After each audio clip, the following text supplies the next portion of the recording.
महाविकास आघाडीने विधानसभा निवडणुकीच्या जागावाटपाची चाचपणी सुरू केली आहे। विधानसभा निवडणुकीला अजून 4 महिन्यांचा कालावधी शिल्लक आहे। मात्र त्यापूर्वी निवडणुकीच्या तयारीला योग्य वेळ मिळावा म्हणून जागावाटप लवकरात लवकर पूर्ण करण्याचा संकल्प महाविकास आघाडीमधील 3ही प्रमुख पक्षांच्या नेत्यांनी केल्याचं समजतंय।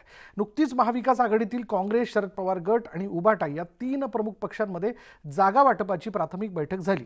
सर्व पक्षांच्या विद्यमान आमदारांच्या जागांव्यतिरिक्त कोणत्या जागांवर कोणत्या पक्षाची ताकद आहे याची चाचपणी प्रत्येक पक्ष आपल्या पातळीवर करणार आहे आणि त्या दृष्टीने शरद पवारांनी राज्यातील पक्षाची ताकद असलेल्या विधानसभा मतदारसंघाची माहिती जमा करण्याच्या सूचना पक्षातील नेत्यांना दिल्याचं समजतंय।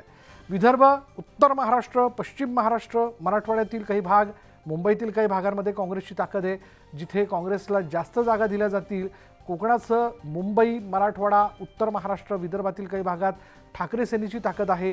शरद पवार गटाची पश्चिम महाराष्ट्र, उत्तर महाराष्ट्र, मराठवाड्यातील काही भागात ताकद असल्यानं त्यांना तिथल्या जागा दिल्या जाण्याची शक्यता आहे।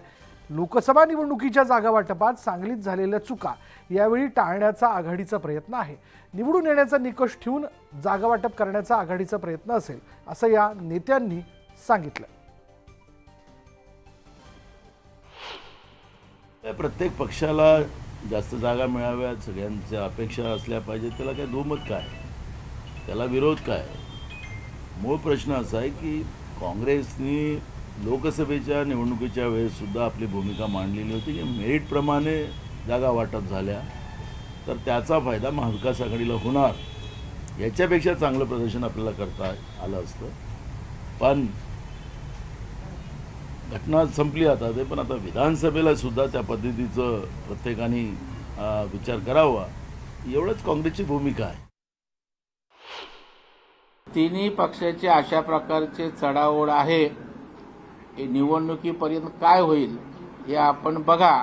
कारण प्रत्येकाच्या आता अपेक्षा उंचावलेल्या आहेत। लोकसभेत मिळालेलं यश असंच राहील, त्याच्यामुळे प्रत्येकाला मुख्यमंत्री पदाचे डोहाळे लागलेत आणि त्याच्यामुळे आपल्या पक्षाच्या जागा जास्त याव्या आणि त्यामुळे जास्त लढवल्या तर जास्त येतील अशा भ्रमात ही सारी मंडळी आहे आणि त्याच्यामुळे एकमेकांचे पाय निश्चितपणे ते ओढतील, यात काही शंका घ्यायचं कारण नाही। लोकसभेचा स्ट्राईक रेट पाहता राष्ट्रवादी काँग्रेस, शरदचंद्र पवार पक्ष विधानसभेला जागा वाढून मागण्याची शक्यता आहे।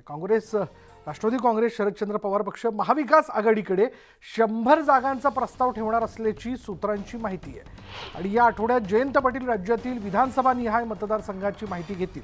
त्यानंतरच्या आठवड्यात महाविकास आघाडीची एकत्रित बैठक पार पडेल। या बैठकीत चर्चा करणार असल्याची माहिती सूत्रांनी दिली।